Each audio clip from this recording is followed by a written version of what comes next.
Bonjour les enfants, j'espère que vous allez bien. Ravi de vous retrouver encore une fois dans une nouvelle capsule de correction des problèmes. Donc restez attentifs s'il vous plaît. Problème 1. Karim fait une randonnée à dos d'âne dans les Cévennes avec sa famille.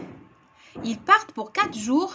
Lundi, ils ont parcouru 6 km 500 mètres.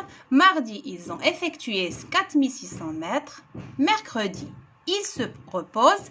Et jeudi, ils marchent pendant 5 km pour retourner à l'asinerie. Quelle distance ont-ils parcouru au cours de leur voyage? Donc, le premier jour, ils ont parcouru 6 km 500 mètres. Mardi, ils ont effectué 4600 mètres. Mercredi, c'est leur jour de repos. Et ils reprennent jeudi pour marcher pendant 5 km pour retourner à la zinerie. Quelle distance ont-ils parcouru au cours de leur voyage? Donc, qu'est-ce qu'on va faire les enfants? On va calculer combien de kilomètres au total. Donc, quand je dis au total, je pense à une addition, bien sûr. Donc, qu'est-ce qu'on va faire? 6 km 500 mètres plus 4600 mètres plus 5 km. Alors, 6 km 500 mètres le lundi, 4600 mètres le mardi et 5 km le jeudi. On va calculer le total. C'est égal à... Alors, comme vous remarquez les enfants, on a des unités différentes. Donc, on peut les exprimer à la même. Donc, on peut convertir 4600 mètres en kilomètres et en mètres. Donc, 4600 mètres, c'est 4 km 600 mètres, puisque le kilomètre, c'est un millier de mètres. Donc, c'est égal à 6 km 500 mètres plus 4 km 600 mètres plus 5 km. C'est égal à 15 km 1100 mètres. Alors, 15 km 1100 mètres, les enfants, quand vous voyez, 1100 mètres, on a 1000 mètres et 100 mètres. 1000 mètres, c'est 1 km. Avec les 15 km, ça fait 16 km 100 mètres. Et on va dire qu'en phrase de réponse, ils ont parcouru 16 km 100 mètres au cours de leur voyage. Passons au problème suivant. Les parents de Soufiane achètent une voiture qui coûte 13 650 €. Ils choisissent une option supplémentaire qui revient à 1670 €. Le garagiste leur fait une réduction de 250 €. Combien ont-ils payé leur voiture au total? Alors, la voiture coûte 13 650 € et ils ont choisi une option supplémentaire.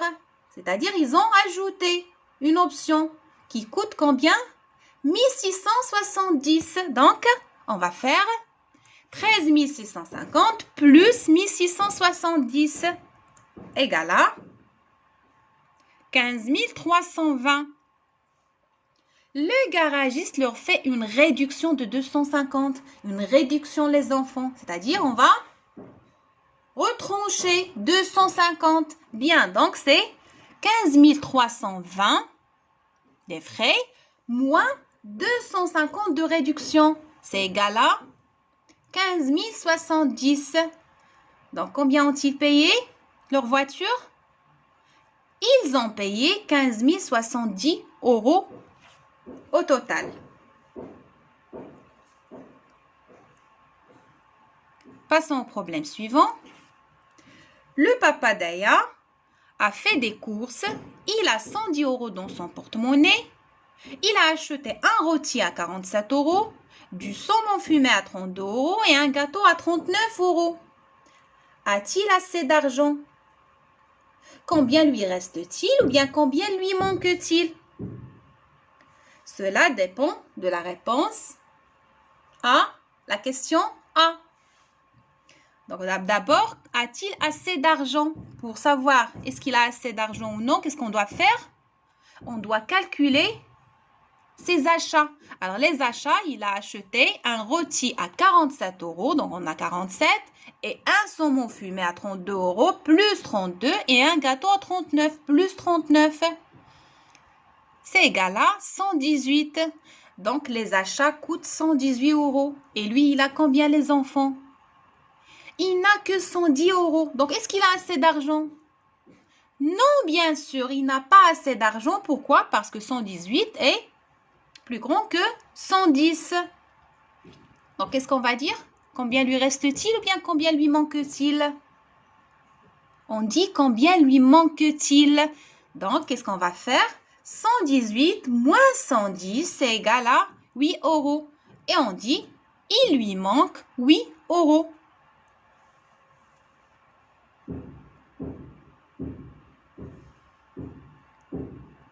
Passons au problème suivant, problème 4. L'organisateur d'une course a placé un plot tous les 3 mètres sur une longueur de 174 mètres. Donc, sur une longueur de 174 mètres, il a placé un plot tous les 3 mètres. Tous les 3 mètres, un plot. Tous les 3 mètres, un plot. Tous les 3 mètres, un plot jusqu'à 174 mètres. Combien a-t-il utilisé de plots? Qu'est-ce qu'on va faire?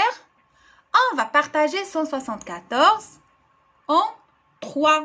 Bien, donc on va faire 174 divisé par 3. Et si vous divisez en colonne, vous allez trouver 174 divisé par 3. Le quotient, c'est 58. Alors, si vous multipliez 58 par 3, vous allez trouver 174 pour vérifier la division.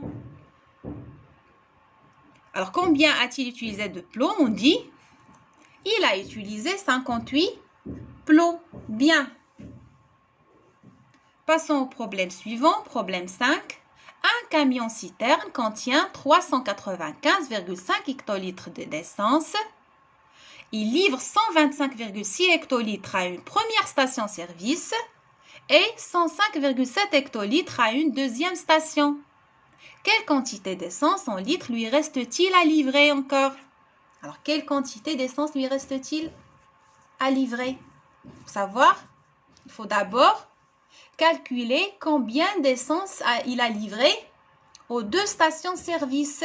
Alors, à la première station, il a livré 125,6 et à la deuxième, il a livré 105,7. Ça fait combien? 125,6 plus 105,7, c'est 231,3. Vous pouvez faire un calcul mental, les enfants, pas la peine d'effectuer en colonne. Alors, il a livré aux 2 stations-service 231,3. Et ce camion contient 395,5 hectolitres. Donc, il reste encore une quantité d'essence à livrer.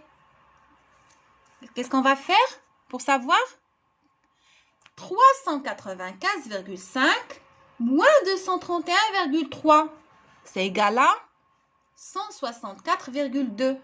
Donc, la quantité qui reste, c'est 164,2.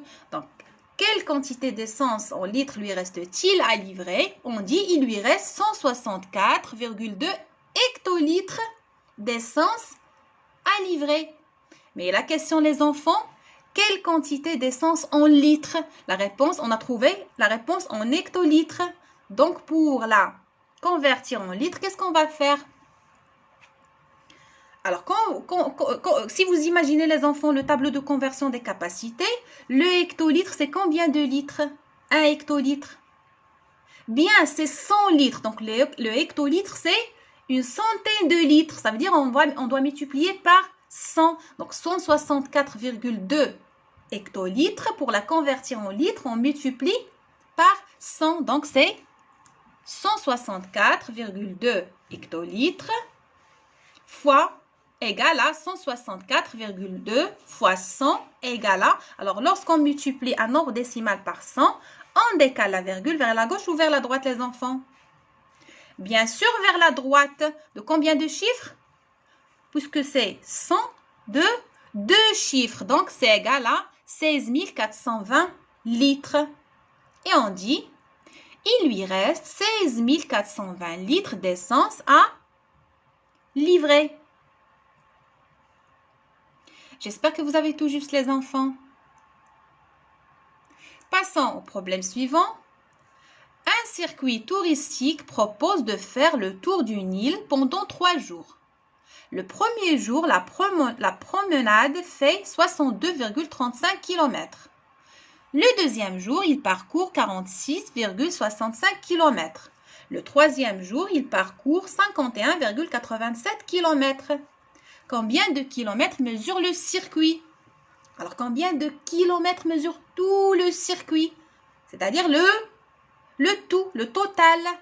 Quand je dis le tout, je dois additionner. Donc, on a le premier jour 62,35 plus le deuxième jour 46,65 km plus ils ont parcouru le troisième jour 51,87 km. C'est égal à donc 62,35 plus 46,65 plus 51,87, c'est égal à 160,87. Si vous effectuez en colonne, vous allez trouver 160,85 quand vous pouvez faire un calcul mental des enfants. C'est facile. Alors, combien de kilomètres mesure le circuit? Qu'est-ce qu'on va dire les enfants? Le circuit mesure 160,87 km.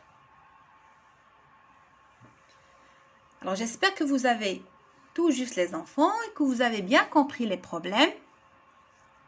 Et à bientôt!